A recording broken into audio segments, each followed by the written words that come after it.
ஓம் ஸ்ரீ குருப்யோ நமக. ஹரஹர சங்கர ஜெய ஜெய சங்கர. தெய்வத்தின் குரல் இரண்டாம் பாகம். அத்தியாயம் புராணமும் சரித்திரமும். நம் தேசத்தில் ஹிஸ்டரி அதாவது சரித்திரம் இல்லை என்று ஒரு குறை சொல்லப்படுகிறது.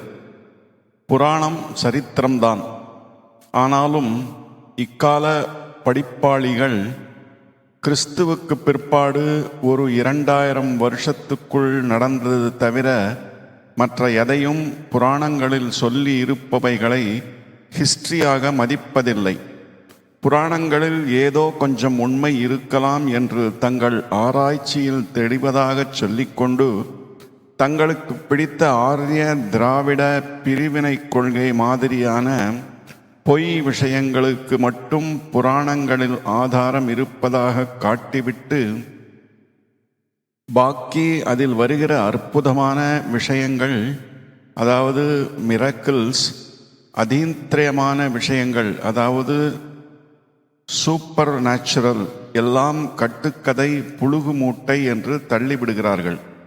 புலன்களுக்கு அகப்படுகிற விஷயங்களுக்கு அப்பாற்பட்டதாக எதுவும் யதார்த்தத்தில் நடந்திருக்க முடியாது என்கிற தீர்மானத்தில் இவர்கள் இருப்பதால் மிஸ்ட்ரி அதாவது மர்மமான அதிசயங்கள் நிறைய வருகிற புராணங்களை ஹிஸ்டரி இல்லை என்று ஒதுக்கிவிடுகிறார்கள். இப்போது தாங்கள் எழுதி வைத்திருக்கிற சரித்திரத்தை எல்லோரும் படிக்க வேண்டும் என்று ஸ்கூலிலேயே பாடமாக வைத்துவிட்டு புராணத்தை கழித்து கட்டுவது குழந்தைகளுக்கு நல்லது செய்வது ஆகாது. புராணங்கள் குழந்தைகளுடைய உள்ளத்தை நல்ல நெறிகளில் சேர்ப்பது போல சரித்திரத்தில் எதுவும் இல்லை. சரித்திரம் படிக்க வேண்டாம் என்று நான் சொல்லவில்லை, படிக்கத்தான் வேண்டும். புராணங்களும் சரித்திரம்தான், அதனால் அவற்றையும் படிக்க வேண்டும் என்கிறேன். ஏன் சரித்திரம் படிக்க வேண்டும் என்பதற்கு சொல்கிற அநேக காரணங்களில் ஒன்று ஹிஸ்டரி ரிப்பீட்ஸ் இட்செல்ஃப் என்பது. சரித்திரம் திரும்ப திரும்ப ஒரே மாதிரி நடக்கிறது என்கிறார்கள்.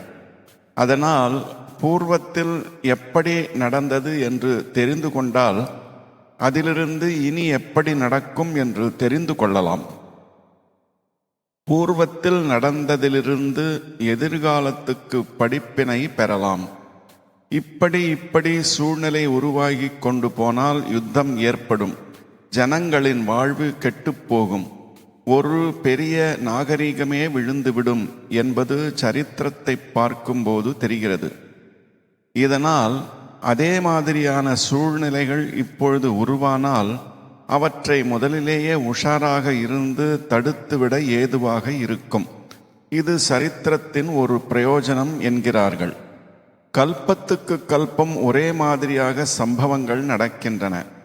ஒவ்வொரு கல்பத்திலும் இராமாயணம், மகாபாரதம், பாகவதம், தசாவதாரம் மற்றும் எல்லா புராணங்களும் நடக்கின்றன என்று நம் சாஸ்திரங்களில் சொல்லியிருப்பதைத்தான் ஹிஸ்டரி ரிப்பீட்ஸ் இட்செல்ஃப் என்று கொஞ்சம் மாறுதலான அபிப்பிராயத்தோடு சொல்கிறார்கள். ஆனாலும் நடைமுறையில் ஒத்துக்கொள்ளப்பட்டிருக்கிற ஹிஸ்டரியை பார்த்து யாராவது எந்த படிப்பினையாவது பெறுகிறார்களா என்று பார்த்தால் அது இல்லை. செங்கிஸ்கான், தைமூர், கஜினி, மாலிக் கஃபூர் போல பல பேர் அவ்வப்போது தோன்றி தேசங்களை சூறையாடி ஹதாஹதம் செய்திருக்கிறார்கள் என்று சரித்திரத்திலிருந்து தெரிகிறது. தெரிந்து கொண்டதால் மட்டும் இப்படிப்பட்ட வெறி போக்குகளை நிறுத்த முடிந்திருக்கிறதா என்ன? இவர்கள் மாதிரியே ஒரு ஹிட்லரும் மசோலினியும் வந்து மறுபடி ஹதாகதம் செய்கிறார்கள். இன்னும் கிட்டத்தில் பிரத்யட்சமாகவே பார்க்கிறோம். ஒரு லஞ்சம், கரப்ஷன், வேண்டியவர்களுக்கு பட்சபாதம் காட்டுவது, வேலை கொடுப்பது என்றெல்லாம் ஒரு இராஜாங்கத்தார் பண்ணினால் அதற்கு ஜனங்களின் ஆதரவு போய்விடுகிறது என்று எலெக்ஷனில் தெரிகிறது. அப்புறம் வேறே சில பேர் இராஜாங்கத்தை அமைக்கிறார்கள். ஆனால் படிப்பினை ஒன்றும் பெற்றதாக தெரிய காணோம். அதே தோஷங்களை இவர்களும் செய்ததாக ஏற்பட்டு அதற்கு அடுத்த எலெக்ஷனில் அதே கதி இவர்களுக்கும் உண்டாகிறது. ஒரு குறுகிய காலத்துக்குள்ளேயே இப்படி ஏற்படுகிறது. ஆகையால் ஹிஸ்டரி ரிப்பீட்ஸ் இட் செல்ஃப் என்று தெரிந்து கொண்டு விடுவதால் மட்டும் அதிலிருந்து நல்ல பாடம் எதையும் படிக்க முடியவில்லை என்று தெரிகிறது. ரிப்பீட் ஆகாமல் ஹிஸ்டரியை நிறுத்தும்படி செய்வதற்கு அதில் எதுவும் இல்லை. தர்மத்தை நாம் ஏற்கும்படியாக சரித்திரத்தோடு உழைத்து கொடுத்தால்தான் அது நம்மை நல்வழிப்படுத்தி தப்பான சமாச்சாரங்கள் ரிப்பீட் ஆகாமல் செய்ய உபாயமாகும். புராணம் இதைத்தான் செய்கிறது. சரித்திரத்தில் வெறுமே காலவாரியான ராஜாக்களின் வரலாற்றைத்தான் தந்திருக்கிறது. இதிலே கொடுங்கோலர்கள் கெடுதர்கள் அடைந்தார்களா, உத்தமமான ராஜாக்கள் உயர்ந்த கதியை பெற்றார்களா என்பதற்கு முக்கியமில்லை. கர்ம நியதிப்படி ஈஸ்வரன் இவர்களுக்கு இப்படிப்பட்ட பாப புண்ணிய பலன்களை கொடுத்துதான் இருப்பார். ஆனால் அது இந்த ஜென்மாவிலேயே கொடுக்க வேண்டும் என்பதில்லை அல்லவா? பின் ஜென்மாக்களில் இந்த பலன்கள் ஏற்பட்டிருக்கலாம். ஆனால் இதை விசாரிப்பது ஹிஸ்டரியின் காரியமில்லை. விசாரித்து அறிகிற சக்தியும் சரித்திரக்காரர்களுக்கு கிடையாது. ஒரு கஜினியோ ஹிட்லரோ இந்த பூமியில் வாழ்ந்தவரை கொடி கட்டித்தான் பறந்தார்கள். என்றாலும் உயிர் போன பின் அவர்களுக்கு நரகவாசம் கிடைத்தது. அதுவும் அல்லது ரொம்பவும் நீசமான மறு ஜன்மா ஏற்பட்டது என்றால் இதையும் புராணம் விசாரித்து சொல்லும்.